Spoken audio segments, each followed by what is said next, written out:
বাংলাদেশে কথিত হিন্দু নির্যাতনের ঘটনা এবার শুধু পশ্চিমবঙ্গে না, পশ্চিমবঙ্গ ছাপিয়ে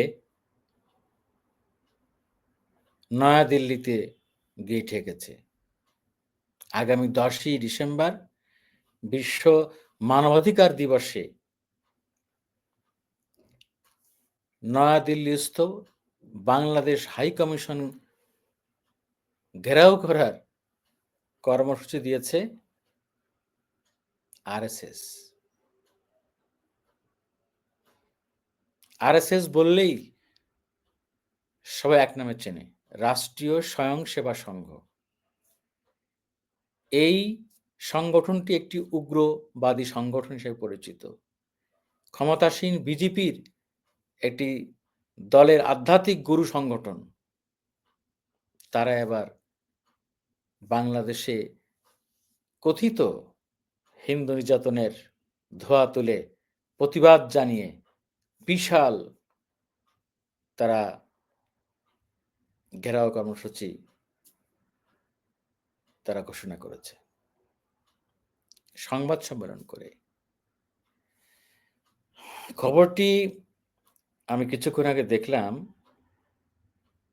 অনলাইন নিউজ পোর্টাল ঢাকা পোস্টে।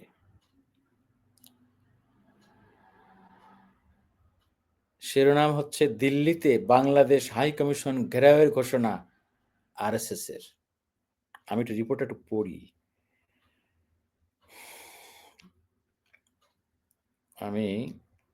শুক্রবার দিল্লিতে সংবাদ সম্মেলনে আরএসএস এর এক কর্মকর্তা বলেছেন, 2 শতাধিক সামাজিক ও সাংস্কৃতিক সংগঠনের প্রতিনিধিত্বকারী সুশীল সমাজের সদস্যরা প্রতিবেশী বাংলাদেশে হিন্দু এবং অন্যান্য সংখ্যালঘু সম্প্রদায়ের উপর নিপীড়নের বিরুদ্ধে আগামী সপ্তাহে দিল্লিতে মানে 10 ডিসেম্বর বাংলাদেশ দূতাবাস অভিমুখে প্রতিবাদ মিছিল বের করবেন।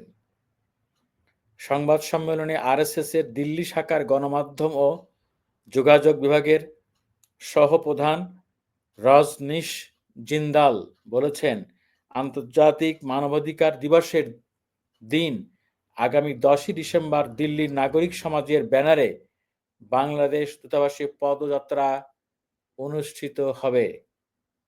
তিনি বলেন, বাংলাদেশে হিন্দু এবং অন্যান্য সংখ্যালঘু সম্প্রদায়ের সদস্যদের বিরুদ্ধে চলমান, মনে রাখবেন, চলমান নিপীড়নের ঘটনায় সমগ্র দেশ ভারতের জনগণ ক্ষুব্ধ এবং উদ্বিগ্ন। জিন্দাল বলেন, বাংলাদেশে হিন্দু অন্যান্য সংখ্যালঘু সম্প্রদায়ের সদস্যদের বিরুদ্ধে নৃশংসতার ঘটনায় আমরা এদিন দূতাবাসের সামনে প্রতিবাদ মিছিল করব। এখানে শেষ না, এখানে সবচেয়ে যেটা উদ্বেগের বিষয়, উৎকণ্ঠার বিষয় এবং বিস্মিত হওয়ার বিষয়, সেটি হলো বিনা সিকরি এই সংবাদ সম্মেলনে উনি কথা বলেছেন। আপনারা জানেন তো বিনা সিকরি কে? বাংলাদেশের ভারতীয় দূতাবাসের সাবেক রাষ্ট্রদূত। আওয়ামী লীগ সরকারের আমলে তিনি ছিলেন। সেই বাংলাদেশে নিযুক্ত ভারতের সাবেক হাই কমিশনার বিনা সিকরি এবং ইন্টেলিজেন্স ব্যুরোর আইবি সাবেক মহাপরিচালক রাজীব জৈন প্রতিবেশী দেশে সংখ্যালঘু সম্প্রদায়ের সদস্যদের বিরুদ্ধে সহিংসতার ঘটনায় গভীর উদ্বেগ প্রকাশ করেন। এইখানে যেটা ভয়াবহ কথা তারা বলেছেন সেটি হচ্ছে যে বিনা সিকরি বলেন, 1971 সালের মুক্তিযুদ্ধের পর বাংলাদেশে হিন্দু ও অন্যান্য সংখ্যালঘু সম্প্রদায়ের জন্য সবচেয়ে খারাপ পরিস্থিতি চলছে। তিনি বলেন, বাংলাদেশে অতীতে হিন্দুদের উপর হামলার ঘটনা ঘটেছে, কিন্তু তা বেশি দিন চলতে পারেনি। আমরা 1971 সালের পর আজ সেখানে জীবিকার উপর আক্রমণ, ধর্ষণ, অপহরণ এবং হত্যা এই ধরনের হামলার ঘটনা দেখছি। আর পড়লাম না। কি ধরনের ভয়াবহ কথা উনি বলছেন যে ১৯৭১ সালের পরে নাকি সবচেয়ে ভয়াবহ হিন্দু নির্যাতনের ঘটনা ঘটছে এখন, ধর্ষণ হচ্ছে। চিন্তা করা যায় এরা কি খেয়ে লেখাপড়া শিখেছেন আমি বুঝি না আর কি। যেখানে বাংলাদেশ সরকারের পক্ষ থেকে বলা হচ্ছে যে আপনারা এসব গুজব ছড়াবেন না, মিথ্যা প্রচার ছড়াবেন না, যেখানে যারা গুজব খবর চেক করে সেই তারা কালকে আনুষ্ঠানিকভাবে প্রতিবেদন প্রকাশ করেছে যে ভারতের ৪৯টি গণমাধ্যম এরকম বাংলাদেশের উপরে এইভাবে তারা মিথ্যা ভিত্তিহীন গুজব প্রচার করেছে। ফ্যাক্ট চেকস, তারপরে হিউমার কি যেন বলে আর কি, চেকার, তারা এগুলা বিস্তারিত দিয়েছে।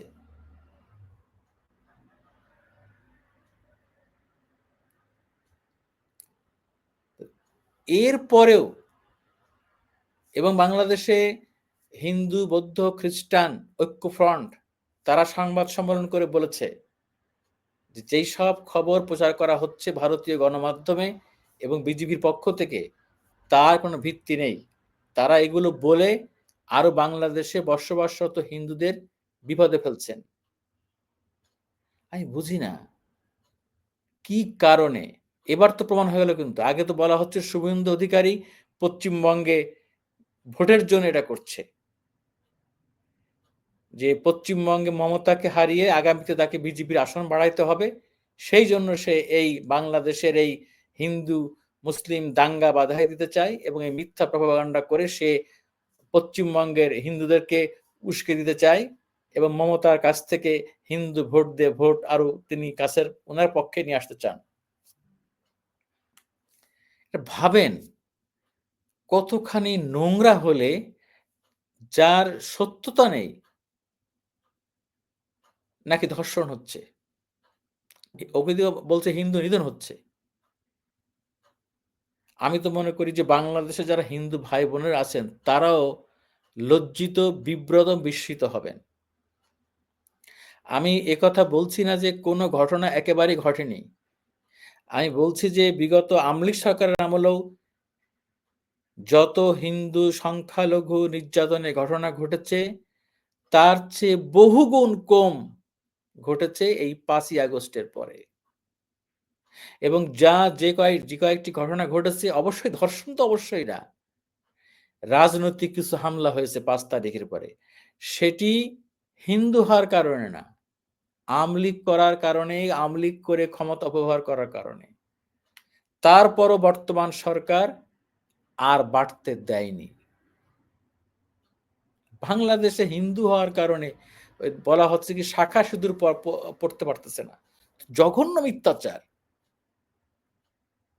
তারা কিন্তু একটি খবর এখানে যাচাই বাছাই করা, ইউনূস সরকার কিন্তু আমন্ত্রণ জানিয়েছে যে আপনারা বাংলাদেশে আসেন, সাংবাদিক পাঠান, মানবাধিকার কর্মী আসেন, তদন্ত করেন, যেই সমস্ত অভিযোগের কথা বলা হচ্ছে সেগুলো আপনারা সরেজমিন তদন্ত করে দেখেন যে আদৌ সত্যতা আছে কিনা।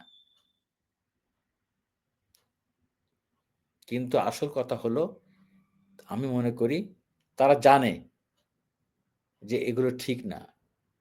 আমরা মনে করি খুবই সচেতনভাবে, একেবারেই সচেতনভাবেই তারা এগুলো করছে বিশেষ উদ্দেশ্যে। তাদের উদ্দেশ্য ২ টা। প্রথম উদ্দেশ্য হলো আওয়ামী লীগকে ফের পুনর্বাসন করা, শেখ হাসিনাকে ফেরত পাঠানো এবং ইউনূস সরকারকে ব্যর্থ করে দেয়া, আগামী ভোট হতে না দেয়া। আগামী জাতীয় নির্বাচন হওয়ার আগেই বাংলাদেশে একটি হিন্দু মুসলিম দাঙ্গা সৃষ্টি করে এই সুযোগে ভারত তার উদ্দেশ্য সফল করবে এবং যেকোনোভাবে হোক এখানে শেখ হাসিনাকে তারা ঢুকিয়ে দিতে চায়, আওয়ামী লীগকে ফেরাতে চায়। তাদের একমাত্র আস্থাভাজন বন্ধু আওয়ামী লীগ এবং শেখ হাসিনা। তারা যে ১৫ বছর বিনা ভোটে সরকারকে জোর করে চাপিয়ে দিয়েছিল বাংলাদেশের জনগণের উপরে, সেই আওয়ামী লীগ সরকারকে তারা আবার পাঠাতে চায়। আর একটা হচ্ছে তাদের হিন্দুত্ব, যে অখণ্ড ভারতের স্বপ্ন তারা দেখছে। এটা একটা ধর্মভিত্তিক দল বিজেপি, যারা সবচেয়ে গত 10 বছরে ভারতে সাম্প্রদায়িক যে অনাচার, অত্যাচার, মানুষ খুন, গুম, হেন কাজ নাই করে নাই, মসজিদ ভেঙে মন্দির করা অব্যাহত আছে। দেখেন মণিপুরে কি হচ্ছে। ভারতের মতো এরকম সাম্প্রদায়িক অত্যাচার, নির্যাতন আর কোথাও হয়েছে? অথচ তারা নিজের দেশের এই সমস্ত অন্যায় কাজ করার পরেও এখন তাদের লোলুপ দৃষ্টি এই বাংলাদেশের প্রতি। কারণ শেখ হাসিনাকে তারা যেভাবে রেখেছিল, এটি দাস বানিয়ে আজ্ঞাবহ সরকার হিসেবে তারা বাংলাদেশকে জানে যে এখানে শেখ হাসিনা ছাড়া আর কোন সরকার ক্ষমতা আসলে তারা তো এটা পারবে না। তাদের উদ্দেশ্য একটাই, এই সংখ্যালঘু মিথ্যা ধোয়াতে। জন্য এই কারণে ভারতের সমস্ত গদি মিডিয়া, বিজেপি পন্থী সমস্ত মিডিয়া একযোগে মাঠে নেমেছে।